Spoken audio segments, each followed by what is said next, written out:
One of the things that nobody ever talks about is your body awareness. When you do fitness, you are so in tune with that vessel that when something does pop up, you identify it right away. If you have the ability to move, move.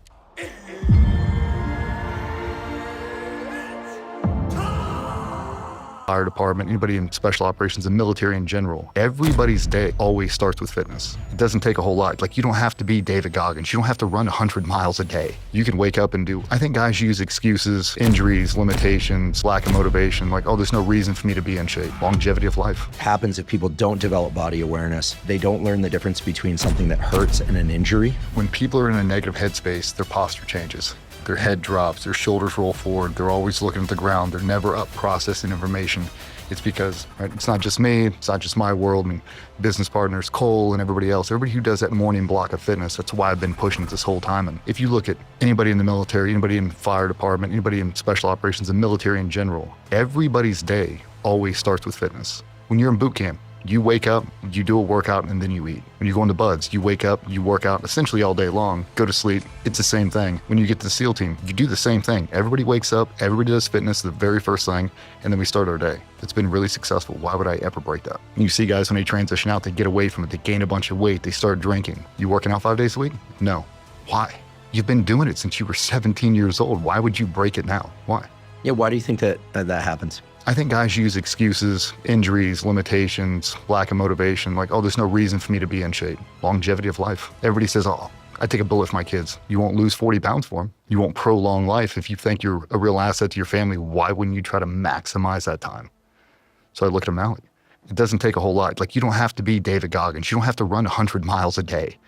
You can wake up and do a 20-minute walk every single day and you'll be better off for it. You could grab a set of kettlebells, 30 minutes in your garage. That is something every single day that makes you exponentially better just through the repetition of being there, being present, being a little selfish right now so you can be selfish later. So for me, if I don't get that workout in, everybody's got stuff going on, I do too. If I don't get that block of fitness in, I will think about that all day long. I'll think about it for weeks.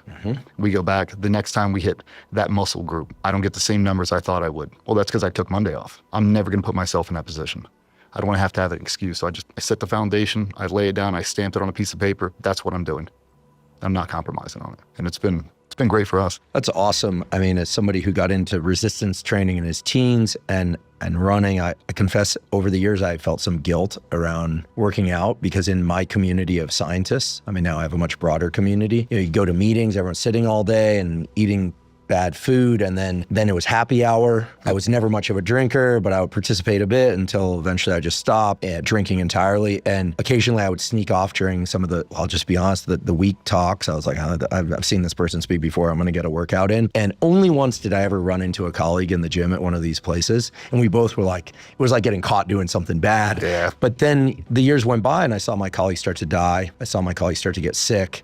I saw my colleagues start to resemble melted candles. And these were people that had a lot of robustness and they also had a lot to offer, and families and friends. And so I think nowadays people think about physical fitness a little bit differently. They understand it's an investment and therefore it's beneficial to the people around you. But I still see a lot of people kind of couch it, especially with respect to anything that relates to muscle, as kind of selfish and narcissistic and this kind of thing. And I think it's so important that people understand the mental health benefits, but also the benefits that it can bring the people in your life. And not just longevity, but just the person that it brings. You really understand yourself. You know, in the back of my mind, I'm thinking about, you know, the oracle, know thyself. It's like so important. If you don't get that workout, you're gonna have to force out being best husband, best dad, best teammate. And if you do get that workout, they still get that best dad, everything, but it's that much more genuine and it probably is in abundance. One of the things that nobody ever talks about is your body awareness. When you do fitness for a long time, 50 years old, you've been doing fitness for a very long time, you are so in tune with that vessel that when something does pop up, you identify it right away. When you don't, you're like, my back kind of hurts. Where? You don't know. I'm in tune with that thing so well that when I walk into a doctor, I'm like, take a needle 3 inches down, rotate it over 45 degrees, and that's where it is. I'm like, okay, this is it. I'm so in tune with it. So when anything pops up, I can diagnose it. I can walk in and give them actual feedback what's happening. I'm not just sitting on the couch all day long, just like, my neck kind of hurts. No, I know exactly what it is. I'm doing a full diagnostic approach the entire day. And that's why I've got Vernon. I mean, he's the best strength coach in the world. And if I wouldn't have that guy, I would be, I mean, he's brought me back from the dead more times than I can count. but it's 5 days a week. I mean, he's in there every day. So if I walk in and I've got a slight limp on my left side, he's like, hey, my man, come over. What is that? And I was like, nothing. He's like, bruised heel? Like, yeah, how'd you know it was a bruised heel? He's like, I watched that broad jump on Friday. Like, you landed a little funky. I wanted to see if he was going to mess with you.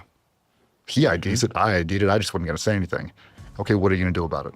Right? Be proactive instead of reactive. But that's because you're chipping away and you're understanding yourself so well because you are constantly in tune with your body. And people just forget about it. Like, why aren't you sleeping? Or I had caffeine at 4 o'clock. Oh, I'm accountable for everything I put in my body and then everything that comes out of me. The gym's just one of the methods that really ties them all together for me. The body awareness piece, I think, is something that we should also underscore a bit. I think one thing that happens if people don't develop body awareness is that they don't learn the difference between something that hurts and an injury. A few years ago, right before going on Cam Haynes' podcast, where you carry that rock. I was about to say he makes you carry the rock, but you don't have to. You carry the rock up. The thing's heavy, 72 pounds, slippery, it's muddy, it's 1,000 feet of elevation, and people do it, right? You can do it, but I popped a hamstring on the hamstring curl machine like a couple days before. Oh.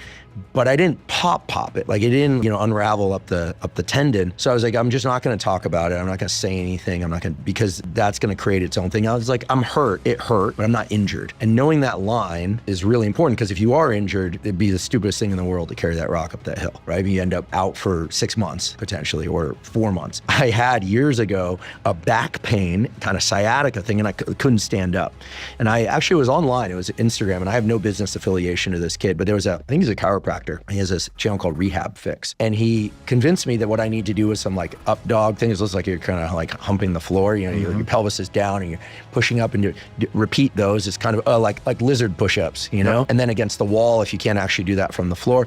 Within 3 days, it resolved itself. And I was thinking about pain meds, which I don't like to take. In fact, I avoid them entirely. I was thinking, am I going to have surgery? I mean, I could not stand up. I couldn't move. I couldn't do it. And I realized then, I was like, okay, the line between hurt and truly injured is often kind of blurry, and you need to be able to work through that space. And you think about this through one lens, and it sounds like a selfish thing. Oh, it's all about being able to work out more. You think about it through another lens, it's people who think they're injured or who are in pain and don't resolve that are very difficult to be around. Very difficult. I've been that person. It's just everything grates on you. And male, female, young or old, people now, they talk about their neck or they sleep right. And I think being able to suck stuff up is really great. It's also important to know when you have a real issue. And so the body awareness thing, I think, is a gift to oneself. You can avoid a lot of costs, a lot of unnecessary medical interventions. You can know when it's time to take action with proper medical intervention, but also it really allows you to be in life with people without being the person that's always complaining about stuff or is just difficult. I think a lot of people who are difficult are in pain and they don't know how to resolve that pain. And they think they have a problem with pain, so then they take pain medication,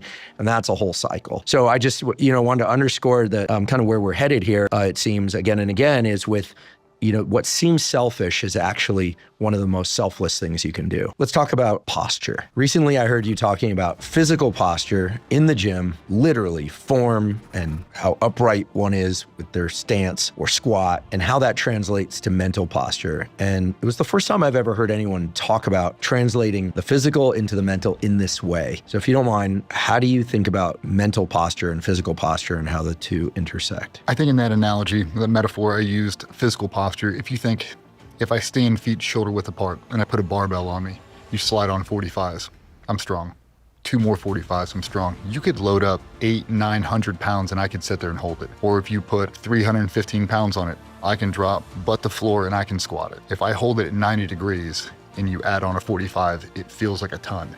You start adding on 10s, everything starts to quiver. I use the same thing as my mental health. If I wake up in the morning, I've set my morning routine and I'm firing on all 8 cylinders. You can stack on everything on top of me. Because I'm in an optimal state, I can take it just like I'm in a full posture. Just keep giving it to me, keep giving it to me. If I wake up, my morning routine's not there, I start reading some hateful stuff in the morning, don't have a good input with my wife first thing, I'm stuck behind the school bus, late for my first meeting.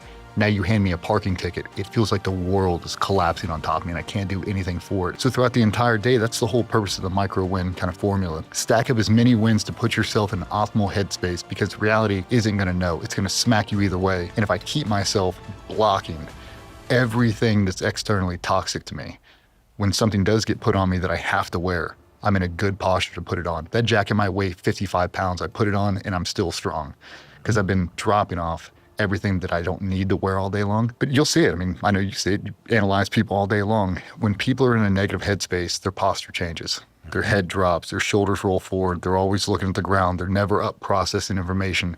It's because they're dragging whatever just happened all day long. Now you add in one more thing. Your mom's got cancer.